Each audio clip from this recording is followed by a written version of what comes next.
Buenas tardes. Desde el Instituto de Investigaciones Jurídicas de la Universidad de Costa Rica, les damos la cordial bienvenida al segundo seminario virtual de Derecho Penal.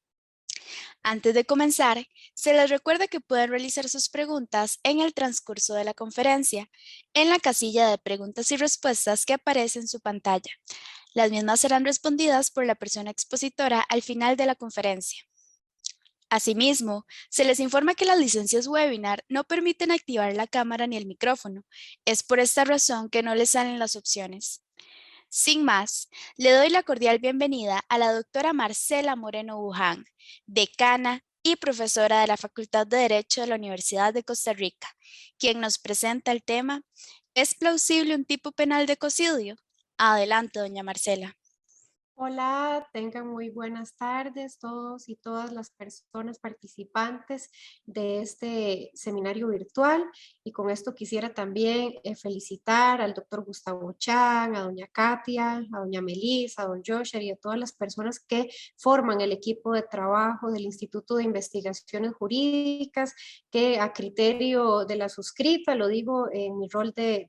investigadora adscrita y en este actual rol de decana que ejerzo actualmente, el mejor momento académico de la historia del Instituto de Investigaciones Jurídicas, lo cual celebro. Bien, también me siento honrada para participar y tener este espacio, esta tarde de discusión sobre una temática de muchísima relevancia y también de muchísima actualidad, dado el problema global o la problemática global y el desafío que tenemos como especie respecto a afrontar el cambio climático y cómo esto también desafía nuestra propia existencia como especie en este planeta. Tal como lo decía Melissa, iniciamos esta exposición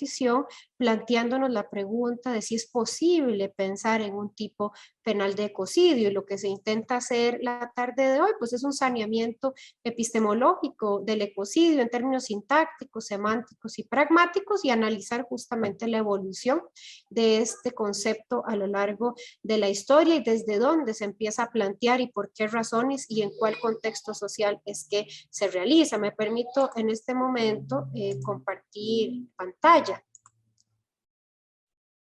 Bien.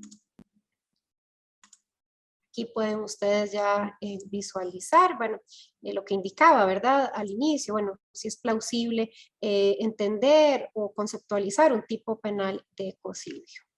Al respecto, es relevante indicar que las reflexiones a las que vamos a estar sometidos la tarde de hoy y discutir la tarde de hoy, pues son reflexiones académicas que se realizan en coordinación con el profesor doctor Carlos Peralta Montero y que con la suscrita pues son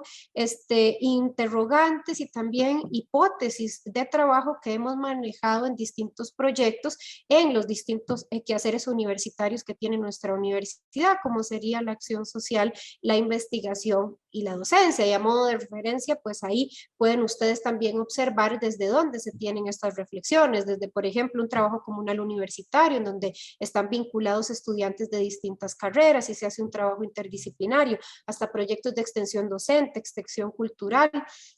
proyectos de investigación donde se trabaja con una metodología de investigación, acción participativa y finalmente reflexiones que se tienen en las cátedras de métodos de investigación y derecho ambiental también. También como uno de los puntos de partida más relevantes de la presentación de hoy es el siguiente libro que se ha publicado durante este año que remite a reflexiones sobre en comunidad académica cómo hemos de analizar y asumir el desafío del COVID-19, reflexiones sobre quehaceres universitarios, de acción social, investigación y docencia en contextos de pandemia y pospandémico en Costa Rica y Brasil. Y acá, junto con el profesor Peralta, tenemos un capítulo en este libro justamente denominado Justicia Ecológica en el Antropoceno y haciendo un análisis de casos sobre los asesinatos de los líderes indígenas Sergio Rojas Ortiz y Jerry Rivera Rivera como expresiones de discriminación y racismo ecológico en nuestro país. Vamos a ver que en este texto, que los invito a visitar, es un libro de acceso gratuito financiado por la Vicerrectoría de Acción Social de nuestra universidad, y también tiene reflexiones de los proyectos de investigación que tanto el profesor Peralta como la suscrita pues tenemos en el Instituto de Investigaciones Jurídicas, y que pueden acceder libremente en la página de la Facultad de Derecho. Bien, acá en este capítulo del libro tomamos como punto de partida un concepto de alta relevancia para luego poder analizar e ir ejemplificando y viendo tipos penales alrededor del mundo en donde ya se encuentra legislado el ecocidio. Y justamente remite a la importancia de incorporar en la agenda política y jurídica global la necesidad de establecer una justicia ecológica planetaria.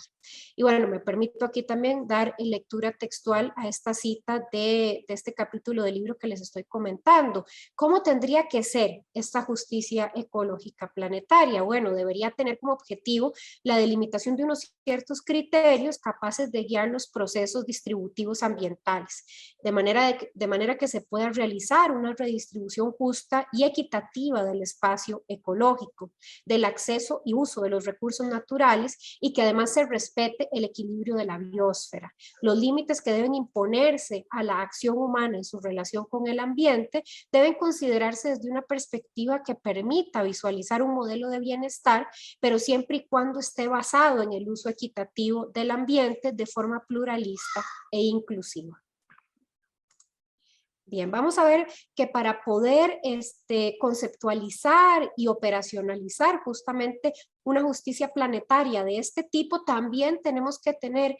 un punto de partida filosófico y epistémico. Entonces también podríamos observar que es necesario introducir una perspectiva del paradigma de la complejidad como una forma de mirar y de analizar los conflictos socioambientales, en donde especialmente se encuentre en peligro la vida de todas las especies sobre la Tierra y la Tierra misma, y donde lamentablemente vamos a observar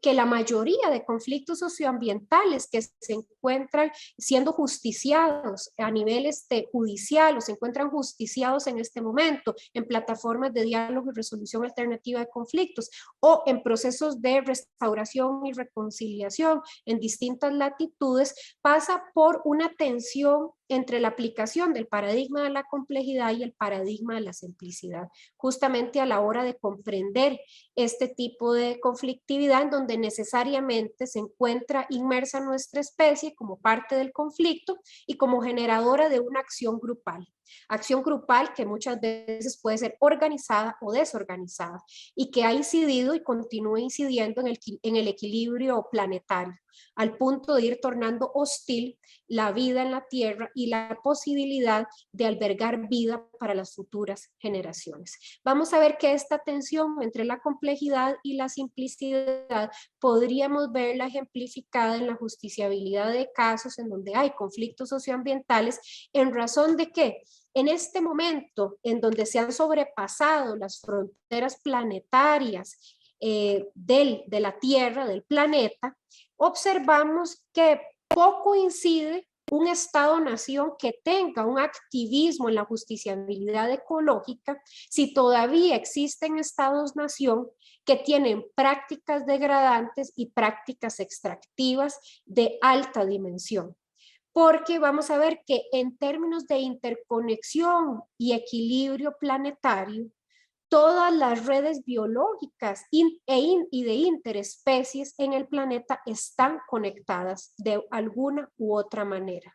Entonces vamos a ver que en el paradigma de la simplicidad se puede entender como un avance que algunos estados-nación estén haciendo cambios prominentes en temas de descarbonización, en temáticas de justiciabilidad e investigación del daño ambiental, pero cuando aún existan potencias que tienen como objetivo la extracción masiva y la degradación del ambiente, a la hora de compensar estos daños, pues ahí, si no tenemos un paradigma de complejidad, estamos invirtiendo esfuerzos de manera individual y aislada que no le hacen bien al planeta, y que tampoco están revirtiendo el daño de esas prácticas masivas y depredatorias, que son justamente las que están generando un desequilibrio planetario. De ahí la importancia de asumir la justicia ecológica planetaria desde una perspectiva epistémica a partir del paradigma de complejidad. Aunado a ello y tomando como referente y como de manera previa el paradigma de la complejidad, resulta también necesario asumir como una certeza, ya no como una hipótesis, lo que se conoce como la hipótesis Gaia, que fue planteada justamente como una hipótesis de trabajo por James Lovelock a partir de 1969, pero que ya al día de hoy es una certeza o se asume como una certeza, mejor dicho, en las comunidades académicas que se dedican al estudio de distintos aspectos de la conflictividad socioambiental. Y justamente lo que nos plantea este paradigma Gaia es entender a la Tierra o entender al planeta como un superorganismo vivo que se autorregula y en donde las acciones degradantes de nuestra especie sobrepasan justamente los límites de equilibrio planetario. Entendamos entonces a ese superorganismo vivo como un todo que es complejo, es una entidad compleja que comprende distintos elementos: el suelo, los océanos, la atmósfera, la biosfera terrestre, y en su conjunto permite una realimentación y un bienestar para todas las especies que habitamos el planeta. Y que en razón de que ese entorno se encuentre equilibrado, hace posible que la vida sea óptima en términos de interespecies, siempre y cuando se sostenga y se mantenga un equilibrio químico en esa entidad compleja. Y eso es justamente en lo que ha comenzado a incidir nuestra especie. Nuestra especie tiene un alto refinamiento de prácticas, pues que son inteligentes, que generan conocimiento científico, pero muchas veces el uso de ese conocimiento acompañado de una perspectiva occidental capitalista, y que entonces genera una extracción masiva de recursos para seguir alimentando los procesos de consumo degradante, pues vienen a generar un desequilibrio planetario porque estamos alterando químicamente justamente la entidad compleja que implica el planeta. Aunado a ello, también tenemos los procesos de los que nos habla Leonardo Boff, teólogo brasileño, y que también se ha dedicado a ser uno de los padres de la ecología profunda, y donde nos plantea justamente la necesidad de cambiar como especie,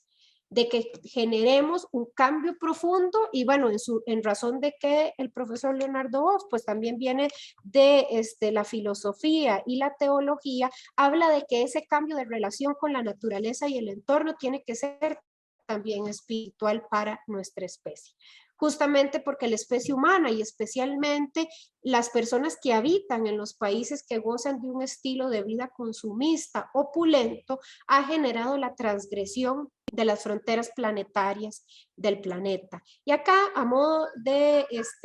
gráfico, ¿verdad? Les comparto justamente cuáles son esas fronteras planetarias que nuestra especie ha ido sobrepasando,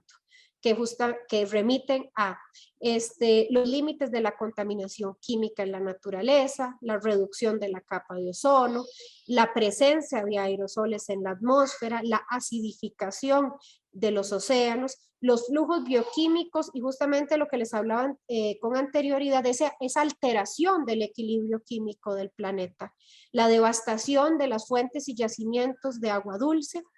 el cambio del uso del suelo. Y aquí tiene muchísimo también que ver ese uso desmedido de la urbanización y cómo también el efecto de urbanización le va ganando terreno a los entornos naturales y por ende trae la pérdida de la biodiversidad. Ciudades también que tienen una impronta o tienen una perspectiva orientada al carrocentrismo y que incide entonces en la emisión de gases de efecto invernadero y que nos genera un impacto en el cambio climático. Entonces estamos en ese círculo vicioso como especie. Realmente el sistema consumista de corte o cultura occidental lo que alimenta es este círculo vicioso degradatorio. Pertenecemos a una cultura que se esmera y hace méritos por alimentar este círculo vicioso que finalmente nos está dejando sin un lugar donde vivir. En el corto plazo ya empezamos a ver estos efectos que van a ser mucho más nocivos y mucho más visibles para las futuras generaciones en el mediano y en el largo plazo. También podemos identificar que hay una preocupación, también, lo tomamos como punto de partida, como una respuesta crítica a este sistema degradante. Y enhorabuena que es una respuesta crítica que viene con una lógica de las epistemologías del sur y del sur global. Y quien representa este movimiento, lo vimos anteriormente, es Leonardo Boff, y acompañado del gran penalista, profesor universitario y juez de la Corte Interamericana de Derechos Humanos, el profesor Eugenio Raúl Zaffaroni. Y esta respuesta crítica del sur global remite a que para poder romper ese esquema de círculo vicioso es necesario que se genere un reconocimiento genuino y efectivo de los derechos de la naturaleza y asumir ese reconocimiento como un asunto de voluntad política y jurídica. Y eso lo podemos dividir en tres grandes aspectos. Un primer aspecto que remite a visibilizar que los derechos de la naturaleza son una amenaza al derecho de propiedad y a la libertad del mercado. Y esto es lo que el mismo profesor Zaffaroni considera como un antropocentrismo radical. Entonces, todo lo que venga a indisponer la posibilidad de acceso a la propiedad y la libertad de mercado y por ende la cultura del consumo no es útil y no podemos pensar en ello y tampoco podemos darle cabida dentro del ordenamiento jurídico local, regional ni internacional. Y podemos ver que hay posturas altamente conservadoras que justamente arraigan ese pensamiento fundamentalista en el antropocentrismo radical. Ese es justamente el tipo de pensamiento fundamentalista que genera esta perspectiva de entender a la naturaleza. Luego tenemos, aunado a ello, prácticas de vida de la civilización neocolonialista que están arraigadas en los sistemas de derecho, no solo en el sur global, sino también en el norte global, que se visibilizan como incompatibles con las prácticas que promueven una ecología profunda, diferencia que se nota en las culturas originarias que coexisten en armonía con la naturaleza. Y como ejemplo pongo este gran pensar que se vive en toda la cordillera andina, que es el buen vivir o la suma causal. También se acompaña a esta perspectiva que una ética ecológica profunda y crítica ha de dejar en evidencia que el desarrollo sin límites del capitalismo está generando un efecto depredatorio planetario.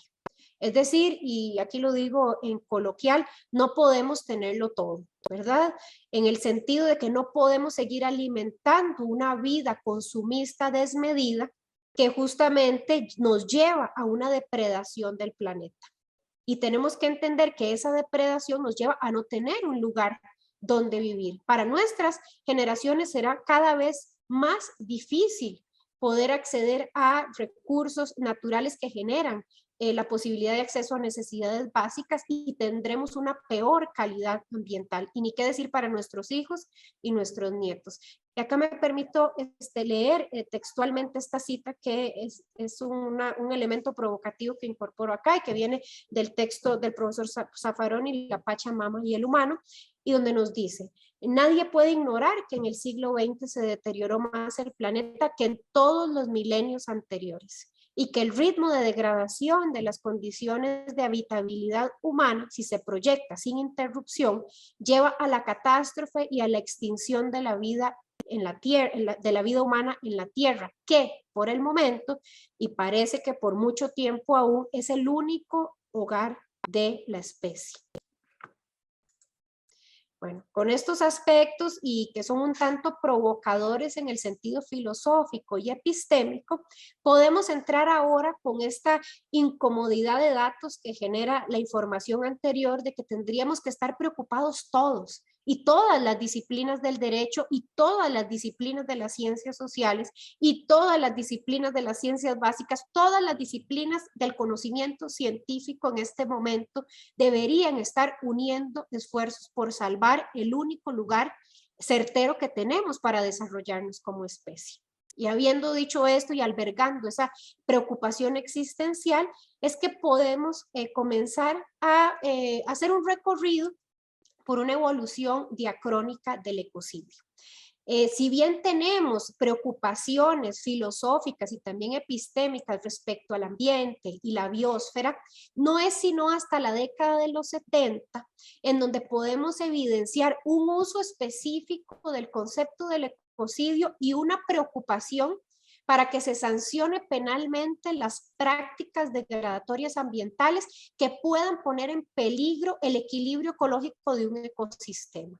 Esta es la primera preocupación de la comunidad internacional y se aloja en un contexto de guerra. Vamos a ver que un primer antecedente, precedente o aspecto primigenio en la preocupación por sancionar penalmente la práctica ecocida o el ecocidio remite a la guerra de Vietnam, que tiene lugar entre 1955 y 1975 y el uso de la gente naranja como una táctica de guerra. Y justamente constituyen el contexto social donde se comienza a reflexionar sobre la necesidad de un tipo penal conceptualizado como ecocidio. Vamos a ver que la gente naranja remite a un cóctel de pesticidas y de agroquímicos que en una alta concentración genera una degradación masiva del ambiente y a las personas les genera deformaciones y distintos tipos de cáncer.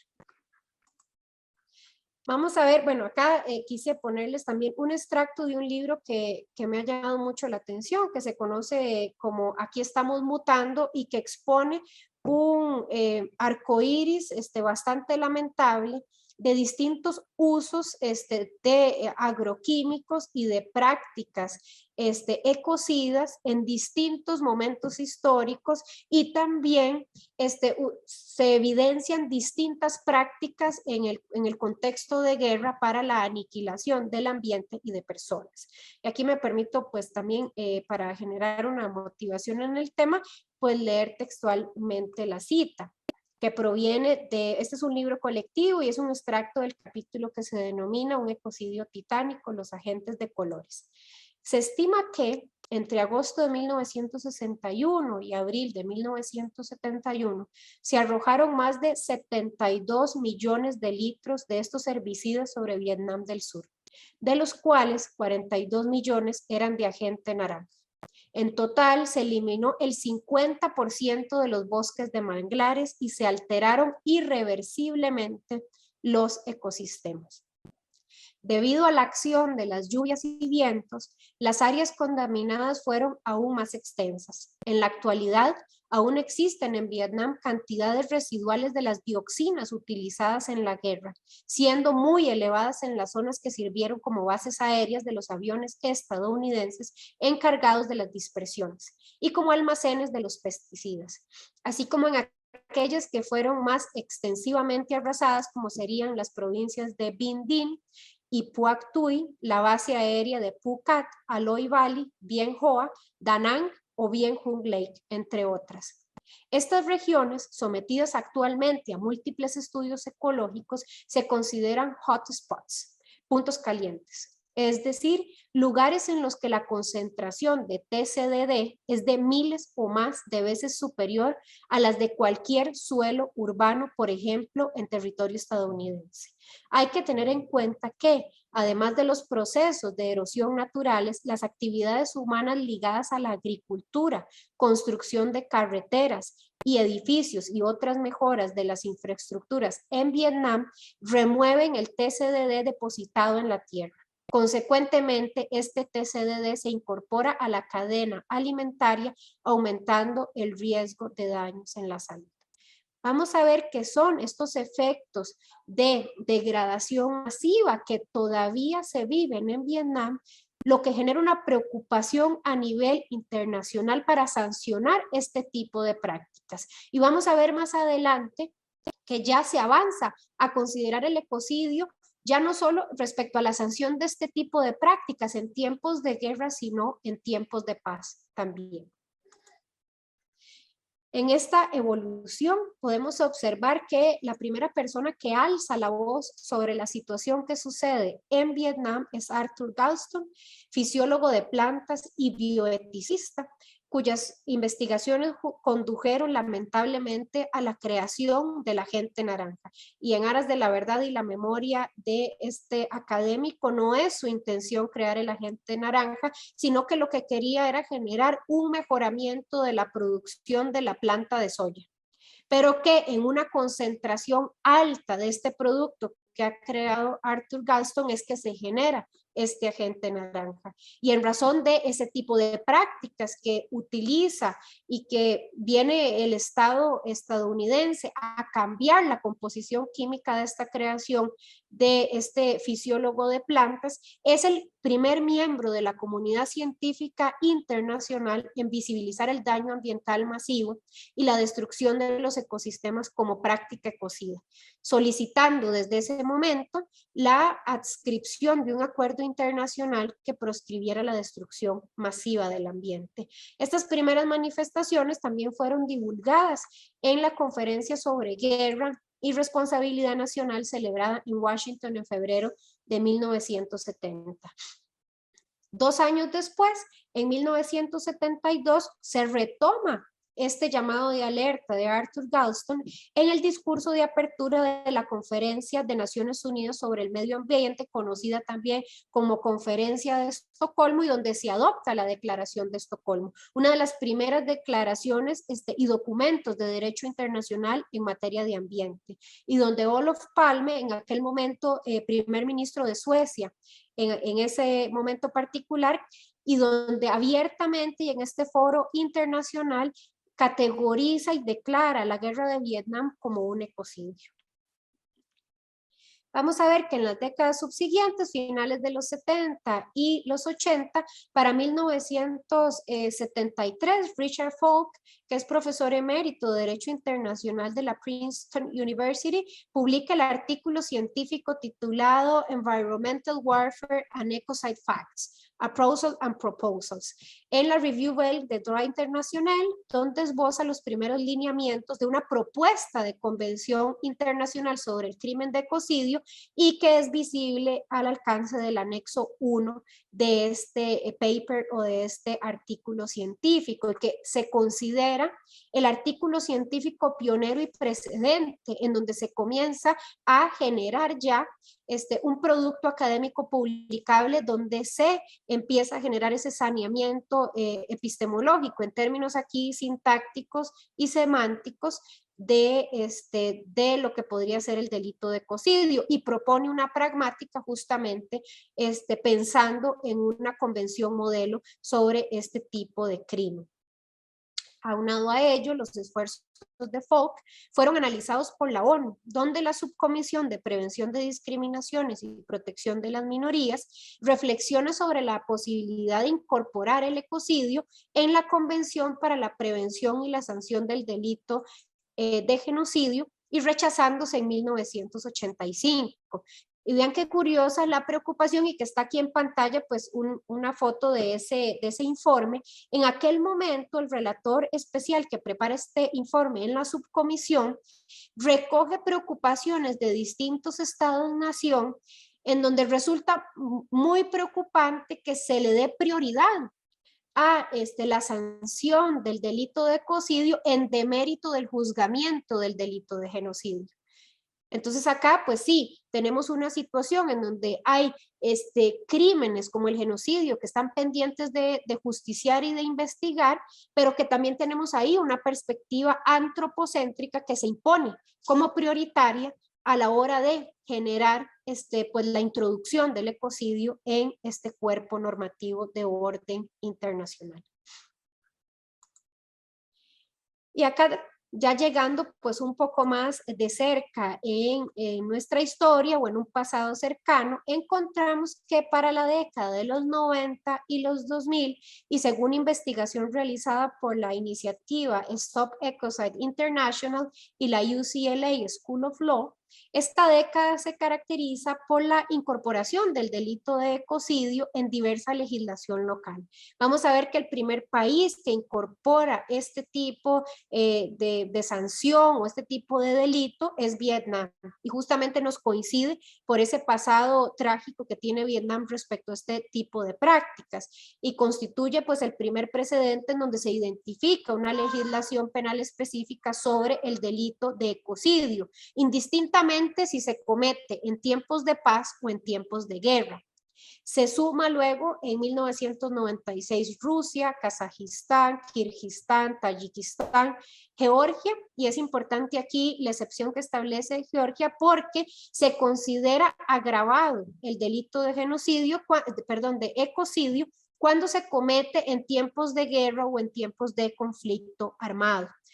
Le sucede también Bielorrusia en 1999, Ucrania en el 2001, Moldavia en 2002 y Armenia en 2003. Importante indicar acá y como una reflexión geopolítica que todos estos países pues han enfrentado en ese pasado reciente conflictos bélicos y donde se han generado prácticas de guerra de aniquilación y depredación del ambiente. Me voy también al caso de Armenia en el sentido de que Armenia es uno de los estados que ha sufrido, y su pueblo, como pueblo originario en el Cáucaso, pues ha sufrido uno de los primeros, aquí sí, genocidios del siglo XX, y vamos a ver que acá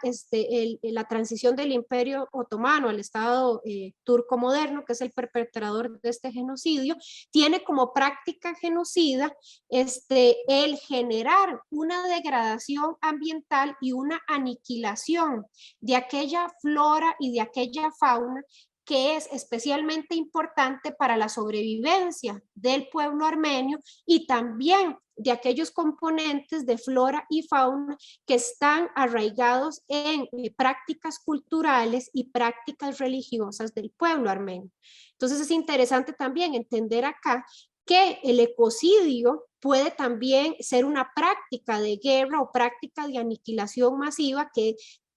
sería una evidencia de una práctica genocida, y por eso hago aquí la salvedad del caso armenio, porque en el caso del genocidio armenio se identifica esa aniquilación de la flora y fauna con fines de debilitamiento de la cultura armenia y de la identidad armenia también. Siguiendo con esta evolución diacrónica del ecocidio, no podemos pasar por alto esa evolución que también va teniendo el Estatuto de Roma de la Corte Penal Internacional y cómo existen actualmente esfuerzos por incorporar este delito de ecocidio en este cuerpo normativo de carácter internacional. Vemos que para el 98 se adopta el estatuto y donde únicamente se hace una referencia al daño ambiental como circunscrito exclusivamente al contexto de los crímenes de guerra. En 2002 entra en vigor el estatuto el 1 de julio de ese año, y en 2003 y de ahí en adelante, y con una postura bastante progresista del fiscal de la Corte Penal Internacional, se comienza a considerar relevante investigar el daño ambiental en el marco de los crímenes establecidos en el estatuto. Para 2016 también se tiene una actitud bastante progresista al priorizar aquellos casos en donde se investiguen daños ambientales y destrucción del ambiente. Para 2018 entra en vigor el crimen de agresión, y para 2019 los estados de Vanuatu y Maldivas solicitan expresamente y a nivel internacional la incorporación del ecocidio en el estatuto. Y esto sucede en la 18ª reunión de la Asamblea de Estados Partes de la Corte Penal Internacional. En 2020, Bélgica se suma a esta solicitud de incorporación del ecocidio al estatuto en la reunión 19ª de la Asamblea de Estados Partes de la Corte, y para este año y especialmente para junio, que es bastante reciente, se terminó de elaborar un proyecto de enmienda al Estatuto de Roma para incluir el delito de ecocidio, y que es una iniciativa organizada y orquestada por Stop Ecocide y desarrollada por un panel de expertos independientes. A modo de divulgación, estas son las fotografías de ese panel de expertos independientes que tienen pues una página web en donde están constantemente pues indicando avances de su trabajo, en donde tienen videos también, y es en junio de 2021, junio de este año, en donde se termina de conceptualizar una definición jurídica del ecocidio y que en donde se comienza a promover ese activismo por su reconocimiento. ¿Qué podemos decir a modo de conclusión? Bueno, que esto pretende ser una perspectiva introductoria y motivadora para generar investigación y generar divulgación del derecho penal ambiental y del derecho ambiental internacional, que son las dos disciplinas que se cruzan en el análisis de este tema y que también implica un abordaje inter y transdisciplinario. Entender el ambiente, la investigación del daño ambiental y la investigación del daño ambiental con una perspectiva global no es posible si no se realiza en comunicación y en diálogo entre distintos equipos de investigación y distintas comunidades científicas alrededor del mundo. Por eso al inicio, y lo vuelvo a indicar, aplaudo la posibilidad de conversar este ratito sobre este tema, aplaudo la iniciativa del doctor Chang de comenzar a darle cabida a la discusión de estos temas e ir robusteciendo los equipos de investigación que trabajan estas temáticas. Y pues tengo algunos elementos provocadores que podemos discutir, a quien tenga gusto puedes preguntar. Y tenemos como primer punto de conclusión que desde el uso de la agente naranja en Vietnam hasta nuestros días existe una preocupación genuina por sancionar las conductas humanas que dañen y destruyan de forma masiva los ecosistemas hasta el punto de generar una catástrofe ambiental. La desidia política y jurídica por sancionar estas prácticas de forma global deja en evidencia prácticas asociadas al antropocentrismo radical enunciado por Zaffaroni. También vamos a ver que la crisis climática y la huella ecológica de nuestra especie está alterando el equilibrio planetario, por lo que debemos reinventarnos como especie, según nos lo decía también Leonardo Boff. Hemos de avanzar hacia una nueva forma de coexistir con la naturaleza. Y acá las cosmovisiones indígenas y de los pueblos originarios pueden aportar muchísimo. Un nuevo pacto socioambiental planetario es no solo necesario, sino urgente. Y por último, la proscripción de las prácticas degradantes que pueden ocasionar catástrofes ambientales obedecen exclusivamente a aspectos de voluntad política y jurídica, no técnica y no necesariamente de técnica penal o de estructura penal. Y quisiera dejarles esta cita. Es uno de mis autores favoritos, es el padre del anarquismo ambientalista, del anarquismo ecológico, que es Henry David Thoreau, y nos plantea lo siguiente. Fui a los bosques porque quería vivir deliberadamente, enfrentar solo los hechos de la vida y ver si podía aprender lo que ella tenía que enseñar. Quise vivir profundamente y desechar todo aquello que no fuera vida, para no darme cuenta en el momento de morir que no había vivido. Es una frase muy poderosa y que nos demuestra que la vida artificial que nos ha vendido la sociedad de consumo nos aleja de las necesidades genuinas que tenemos como especie y en relación con la naturaleza. Somos una especie que ha perdido la posibilidad de relacionarse genuinamente con el entorno y hemos distorsionado la manera en que percibimos nuestras necesidades genuinas como especie. ¿Cómo podemos recobrar esto? Y que suene un poco a un pensamiento romántico y que se le denomina en materia de ambiente el primitivismo. No es un regreso a la cueva, ¿verdad? Pero sí implica que tendríamos que abandonar necesariamente prácticas consumistas degradantes y tendríamos que encontrar la manera de hacer prevalecer y regenerar espacios verdes, porque es ese contacto con la naturaleza lo que nos devuelve nuestra animalidad, y animalidad me refiero en el sentido de una conexión horizontal con las demás especies, tanto de flora como de fauna, como con el entorno. La vida artificial urbana es la que nos está impidiendo y obstaculizando entendernos como especie en este mundo que es pandémico y espero yo que algún día también post-pandémico y que tendría que hacernos pensar en cómo podemos seguir existiendo como especie sin sobrepasar los límites planetarios que lamentablemente estamos sobrepasando. De mi parte, con esto culminaría pues lo que sería la presentación magistral y estoy abierta a recibir comentarios, preguntas, bueno, lo que gusten decirme. Muchas gracias. Muchas gracias, doña Marcela. Bueno, por acá tenemos comentarios, ¿verdad? En el chat donde nos dice doña Rita Maxera que felicitaciones, este, que debería ser la conferencia inaugural del 2021. También doña Giovanna nos dice que está muy interesante, que es una excelente ponencia y además de ello, las políticas públicas son preocupantes, que le encantó. Por el momento no tenemos preguntas, entonces voy a brindarle un espacio para que pueda dar sus palabras finales. Muchas gracias, Melissa. Muy agradecida con los comentarios, doña Rita, muy generosa con esto que me dice, siempre pues con un cariño muy grande y una admiración para usted y le mando un abrazo grande, inmenso. Gracias también por estos comentarios de interés. Y sí, este comentario es bastante relevante en el sentido de que la voluntad política y jurídica va a comenzar a abrirse siempre y cuando tengamos políticas públicas que van en el corto plazo hacia la sostenibilidad, es decir, ese balance que hacemos entre las necesidades económicas y las necesidades ambientales, culturales y sociales, y en el largo plazo hacia la sustentabilidad.